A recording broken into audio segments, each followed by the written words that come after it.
Thank you, everyone, and thank you very much to the organisers for allowing me this opportunity to speak here with you today. As you've heard, my name is Shane Alcock. I work as a research programmer at the University of Waikato in New Zealand. And what I'm here to talk to you about today is a project that I've been working on for the past 3 years or so now, which is trying to create an open source implementation of lawful intercept standards that is suitable for smaller network operators to be able to use to meet their obligations. So before I get into that, I would like to just sort of discuss and describe the concept of lawful intercept a little bit more with you, in case you aren't familiar with it. So what lawful intercept is really, it's a legal and authorized interception of a person's telecommunications. And so this is a power that's given to law enforcement agencies by governments. And the main aim here and the main reason that they're given this power is so that they can investigate, or in particular try to prevent any criminal activity or terrorist actions, things like that. So the agencies that tend to have these powers assigned to them by the government, these can range from your standard sort of police force through to national security agencies and intelligence services. And the agencies that have these powers will be named specifically in the laws that give this power to them. But the interesting thing about lawful intercept is that those agencies don't actually have access to the telecommunications networks. And so when it comes time to perform an interception, that task actually needs to be actioned by the network operators themselves. So the onus falls on essentially you to be able to perform the intercept. When we're talking about lawful intercept, typically these are targeted at a specific user or a small group of users on your network. So we're not talking about sort of mass surveillance here. This is a very targeted and precise interception of someone who, the agencies have reason to believe is participating in criminal activity. In most cases, that intercept will be supported by a warrant that has been issued through a legal process that is well defined in the law. So it'll be likely signed off by a judge, magistrate, or possibly a minister. The specifics tend to vary from country to country. What doesn't tend to vary from country to country is the fact that there will be very severe penalties for any operators who are unable to comply with a lawful intercept warrant when it is issued to them. And so it's really, really important that you as a network operator are prepared well ahead of time and don't want to be in a situation where you're trying to engineer intercept capability when an agency has already turned up and asked for you to be able to perform one. In particular, we're now seeing a lot of requirements for operators to be able to perform this traffic interception in real time. Especially, we've seen a lot of that throughout the APNAC region. Fiji and Vanuatu in particular updated their laws last year. And you've already heard as part of the opening address that this is also the case in Myanmar now. And this makes sense because it gives the agencies the ability to react to events as they're happening, rather than trying to collect that evidence and then act on it some hours later. The issue here, though, of course, is that when it's a lot harder to deliver a real-time stream of a customer's traffic to the agencies than it is to, for example, run TCP dump on an interface and just send them a PCAP a few hours later. So you need a highly specialized system to be able to do this. As part of this, there are standards that have been developed for performing lawful intercept. The two most sort of widely recognized ones that you would come across when you're looking into this field are the CALEA standard, which is used primarily in the United States and very seldom anywhere else. And the other standard is the ETSI standard, which is more or less used. It originated in Europe, but it's used throughout Asia, Oceania, and many other countries as well. Now, we have some very good reasons for the standards existing. the two main ones are, firstly, the standards are designed to ensure that any intercepts that are taken have sufficient metadata and supporting evidence attached to them that they're able to withstand scrutiny in a court of law. There's no point in having intercepted communications that you try to present as evidence and the defense can easily cast doubt on it. So we have processes and we have ways in which the intercepts must be annotated to ensure that they contain all the information that's relevant. And the other reason that we have these standards is it ensures that if any equipment that you are using for performing intercepts is also able to interoperate with the equipment that is used by the law enforcement agencies. So you're speaking a common protocol or common language, and their equipment is able to interpret anything that you're sending to them. Of course, one of the big problems here is that the ETSI standards are very complex and difficult to implement. This is not a trivial task. And the first step is that there are many, many pages of documents that need to be read, and they're spread over multiple documents as well. So it's a very large learning curve for anyone who wants to try and implement this themselves. The other challenge, of course, is a purely technical one of being able to develop a system that is able to handle the rate of packet capture that would be required to be able to perform these intercepts. And that generally requires someone with a lot of expertise, which can be quite rare.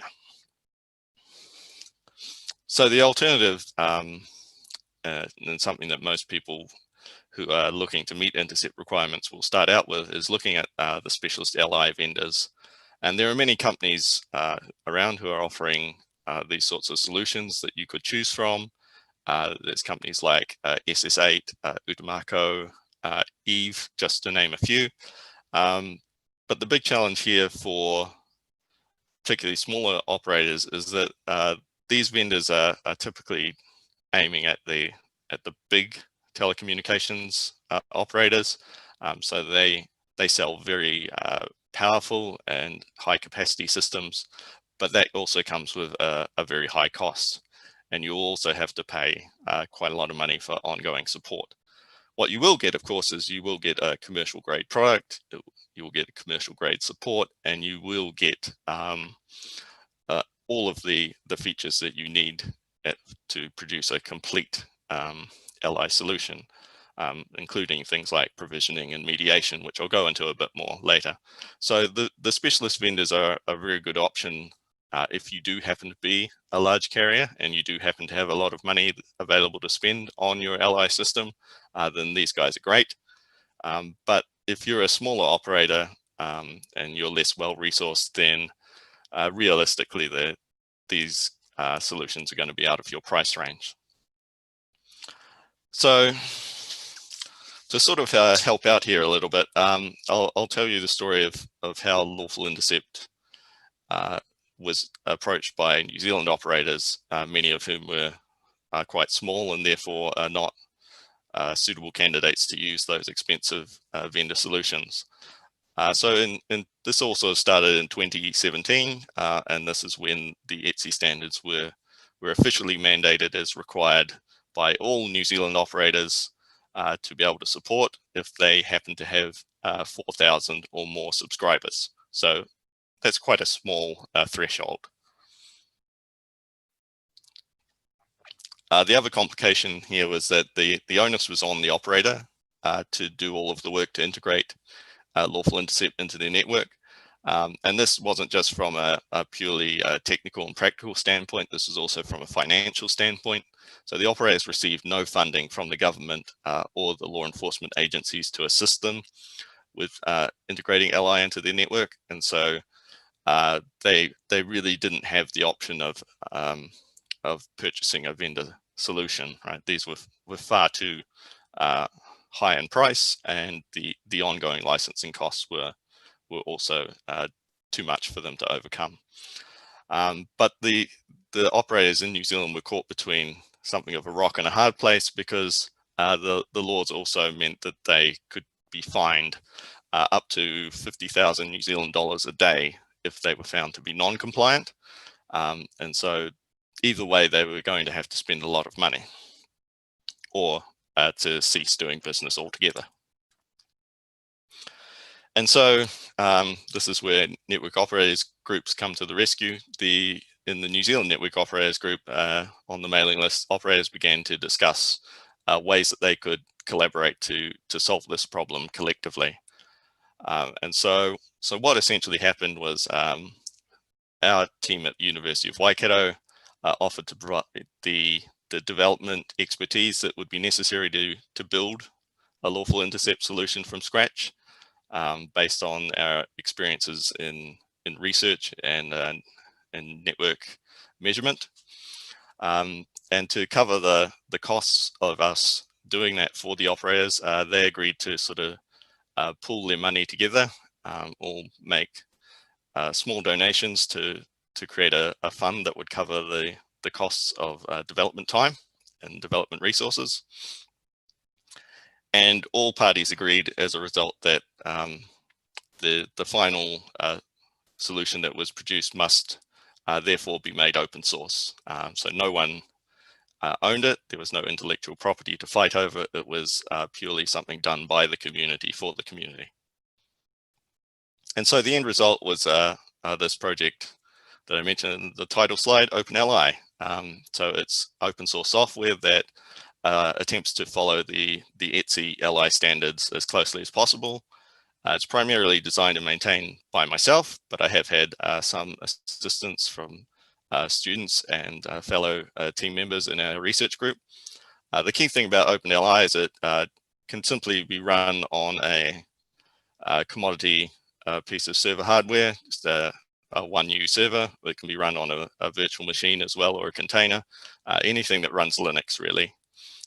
And it's been designed with that target audience of small to medium sized operators in mind. We've also tried our best to make sure that the software that we've developed is flexible and easy to integrate into existing networks. So there's quite a few different little, I guess you'd almost call them branches or ways that we can integrate into an existing network. And all of this has been based on feedback from the operators in New Zealand as to how they would like to integrate OpenLI into their network, because everyone's network is different, of course, and so that means that it's very difficult to create a one-size-fits-all solution. So here's more or less what an OpenLI system looks like in practice. So you can see on the top left there, you have your law enforcement agency that's issuing a warrant to a very stressed and frustrated network operator. And the OpenLI system itself consists of 3 different parts. You have the provisioner, the collector, and the mediator. So the provisioner is what the operator would interact with to configure the system itself. So they would, when they have the warrant come in, they would then turn that into a piece of configuration that they would pass on to the OpenLI provisioner. And that provisioner supports the use of a REST API to accept requests from the operator. So you can integrate it into more or less any existing web management or monitoring platform. And the provisioner's job is simply to issue instructions to the other components telling them what to do. So the core component of the system is the OpenLI collector. And what that does is that will receive traffic from your network. And that could come in a variety of forms. So it could be the raw IP traffic of your users, but you may also need to feed into it session management protocols, such as SIP for doing voice over IP intercepts, or you might feed into it your AAA protocols such as Radius or DHCP. And all this information is used by the collector to figure out which users map to which IP addresses within your network, and make sure that it's only intercepting the correct traffic based on the intercepts that the provisioner has told it about. Any intercepted packets are then encoded according to the ETSI specifications and forwarded on to the mediator component. And the mediator simply deals with taking any intercepted packets and making sure that they're forwarded on to the appropriate law enforcement agency via two different handovers. The first handover is the communications contents handover, and that's the raw packets that have been intercepted. But there's also the intercept related information handover, the IRI handover, which is what the system uses to forward metadata about the targeted user session. And both of these are required as part of the ETSI standard. The OpenLI design makes a clear effort to ensure that you can distribute multiple collectors throughout a network. So most of the people that we've had deploying OpenLI, they typically use one collector for each either their gateway or customer aggregation point throughout their network. And as I said before, the collector uses the information from the AAA protocols to determine the IP address of a target and make sure that it's only intercepting packets for that user. The collector uses those protocols also to follow any dynamic IP changes that might happen to the customer. For instance, if they reboot their home router or something like that and get a new IP address via DHCP, then the collector follows that. The other thing about our design is that we've aimed as much as possible to keep the surface area of the system internal to your network.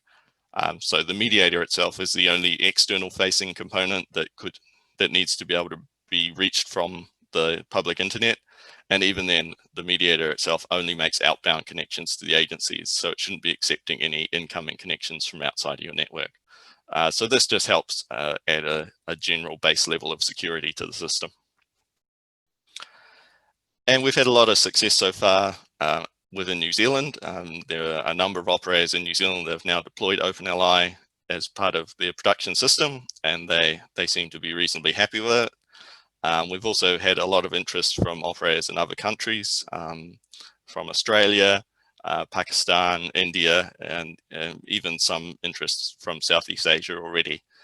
And so we're hoping to continue to work on this project and keep developing and keep looking after the software.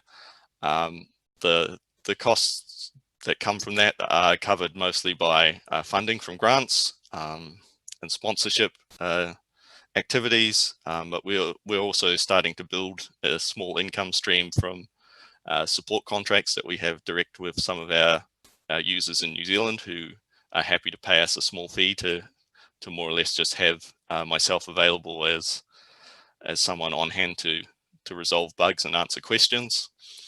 And there's also sort of a small side business starting up in New Zealand now where some consulting companies are actually offering OpenLI deployments as a service to ISPs. And so the ISPs can contract them directly to do their OpenLI deployments for them. So recently, it's a few months ago now, our team received a grant from ISIF Asia with the aim of helping us to expand OpenLI adoption throughout the APNIC region. And that sort of, it mainly covers 3 activities. The first is taking time to present at events like this and sort of evangelize and talk about OpenLI and raise awareness.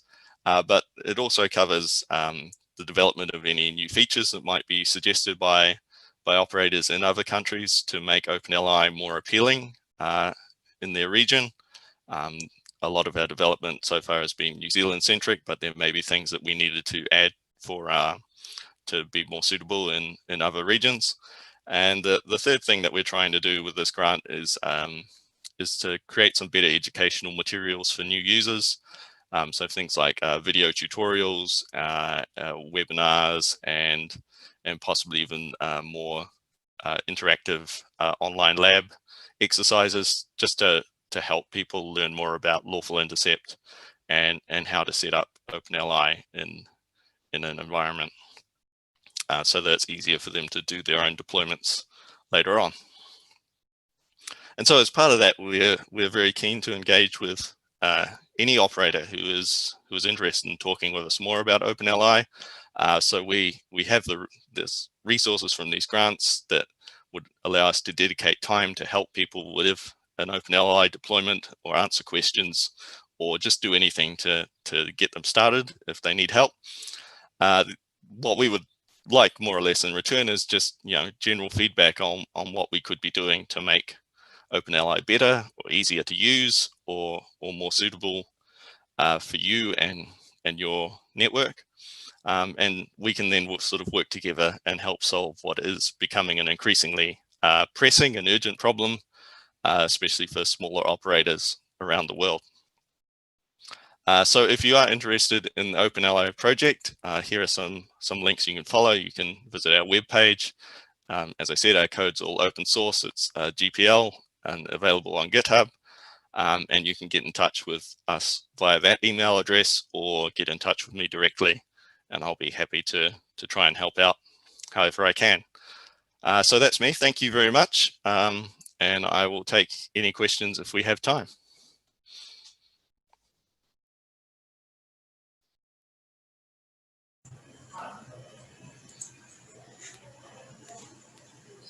Hello, or any question?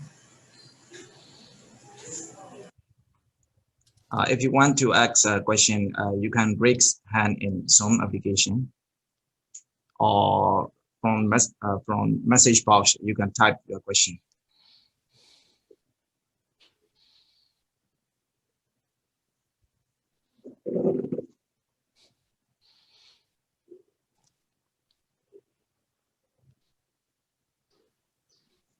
Sorry, ဆရာဦးတောင်းတင်ကိုမေးထားတဲ့ question တစ်ခုရှိတယ်။ ဆရာ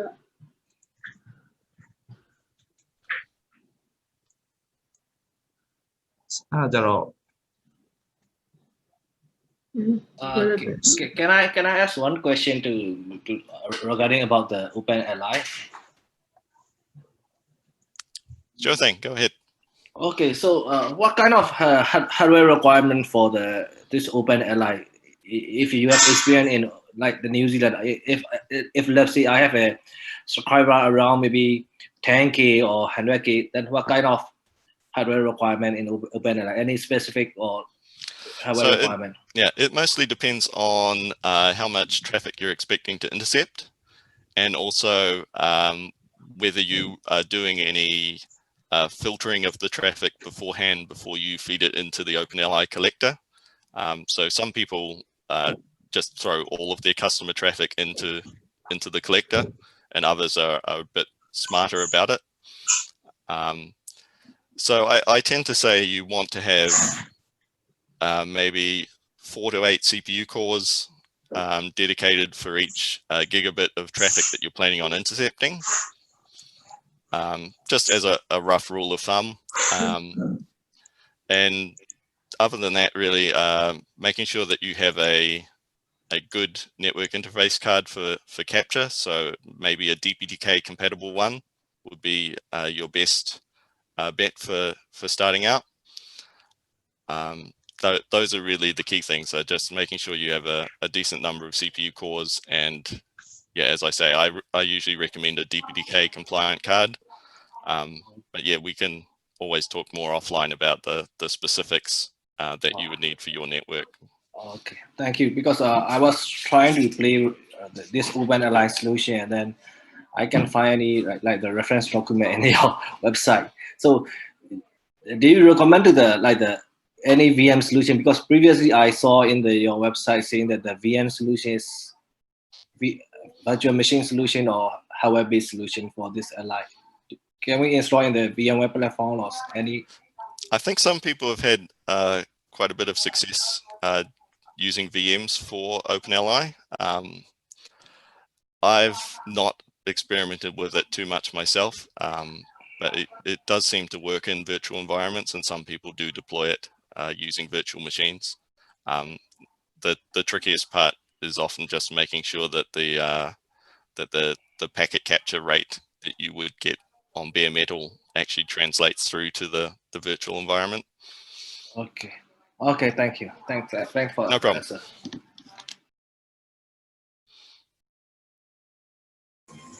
Any other question? Please.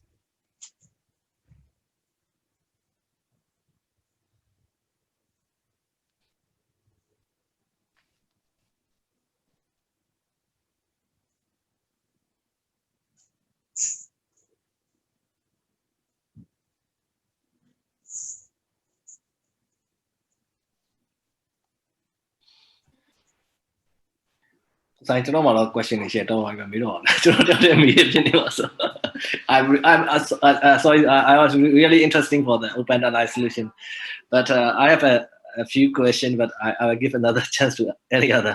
I will contact you, Shane. Absolutely, that would be great. Yeah, very interesting topic, and I'm really interested for your discussion. Thanks on behalf of MM Energy also. Thank you. Okay, thank you for your good presentation, Mr. Shane Alcock. Thank you. Thank you.